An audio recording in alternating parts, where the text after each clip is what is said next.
Hey everyone, short little video here. Lots of questions already from emails, so I'll get right to it. I just did a bunch of problems in Get More Math just to kind of show you what to do. The beginning of this problem here is just f of x equals, and we're trying to figure out the inverse of that function.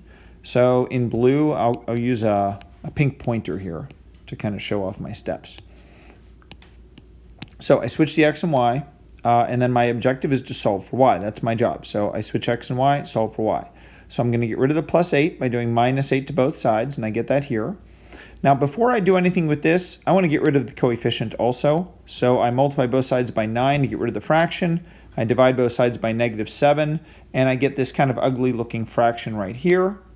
Surely you could have done that in lesser steps, but that's how I wanted to do it for this example. Now that my y cubed is by itself, I took this cubic root from both sides. I get a y over here because of the matchy-matchy thing. On the other side, I'm going to have a cubic root of a fraction. And nothing immediately simplifies, but I have a cubic root in the denominator, which is no good. So I need to rationalize that denominator. So I multiplied by enough -7s in the cubic root, 2 of them, right? So 2 of them plus 1 more becomes 3, and that gives me matchy-matchy. To produce the -7 in the denominator. And then when I multiply this on the top, I thought about what -7 squared is. -7 squared is 49. So I'm going to multiply 49 times 9, and I get 341. And 49 times 72 is 3528. And that's it. All right, so as far as I can tell, that's how we do this problem. Now, I can't check your Get More Math because I don't have access to your Get More Math, weirdly enough. But I'm going to go through a handful of questions that some other people had asked, and hopefully this helps. A second kind of problem. This is very similar to the first, a little easier. I have my original statement. I switch my x and my y in blue. I want to solve for y squared, and then I want to get rid of the squared. So -6 to both sides. I multiplied both sides by -8. That would get rid of the -1/8. And then I have a y squared. So I do the square root, and this is important to note that this piece right here, I have to simplify that if I can, and these both have a perfect square in them. They both have 4. So I'm going to factor out a 4, take the square root of it, and that's why it pops out on the outside. The remainder is left on the inside, and that is how you do that problem. Here's one with the fraction. This is one of the harder ones that I think I've seen, and few people have already sent in questions like this, but you'll notice not a lot of steps because it's pretty straightforward. Same thing as before. It does have a restriction because it has a variable in the denominator, so don't worry about this part. It doesn't really have anything to do with what we're doing. I switch my x's and my y so that I have an x over here and my y's. And then here's my issue, right? I want to solve for y, but I have 2 y's, and they're on either side of a fraction. That's a mess. So I want to get them, well, not in a fraction, and then I want to turn these 2 y's into 1 y only. So watch what I do. I multiply both sides by my denominator, so 2y plus 9, both sides.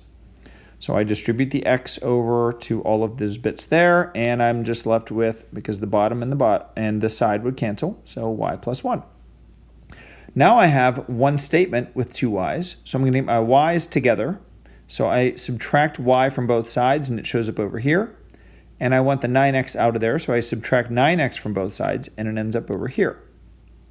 Okay, good. Now I got my 2 y's side by side. Now I can factor out a common term. Now, while there might be other terms that are common, the only one I want is the y, because I want to be able to get y by itself. So I factor out the y. I replace whatever's left over once I factored, and then I divide by this thing, right? So I divide, and done. There's my answer. Now, there's no space to type restrictions or anything. There is a restriction here. We don't need to worry about it. Not for Get More Math. That might be enough to get everybody moving. If you need more, oh, here was one. I forgot about this one.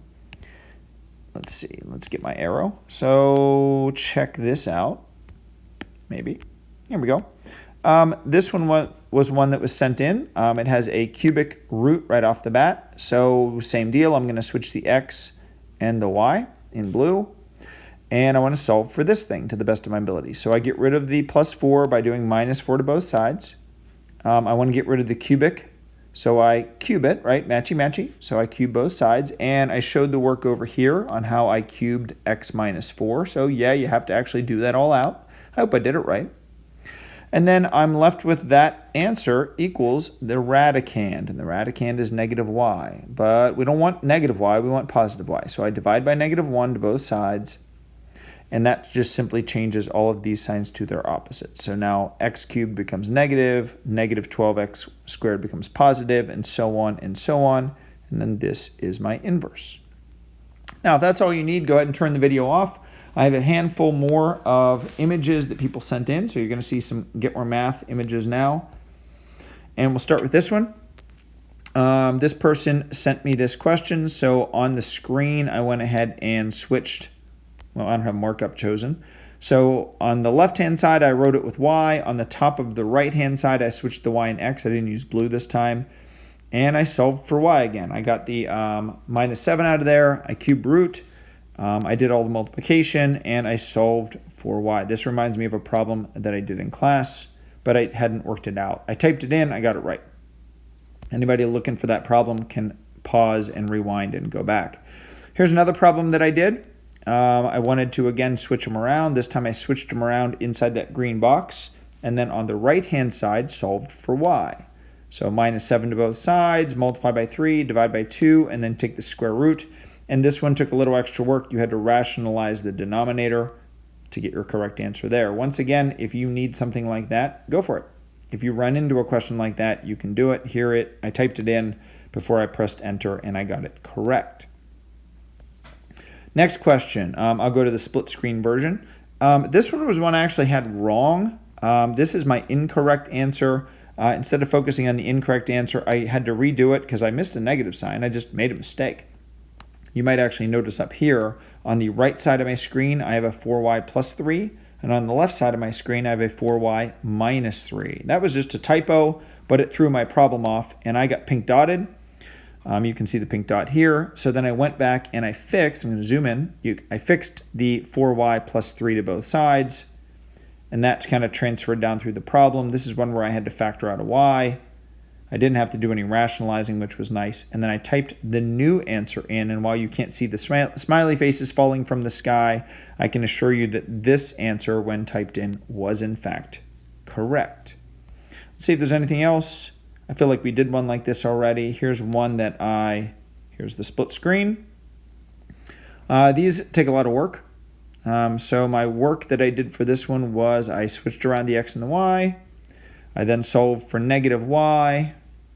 I divided everything by negative 1. This is almost identical to the one I've already worked out, so I'm not going to really hustle that one through with you. I'll leave it alone. And let's see if there's anything else. Nope. And then these are the ones I've already gone over with you. So hopefully a short video. Hopefully you can get out of it what you need, maybe even some correct answers and some good techniques.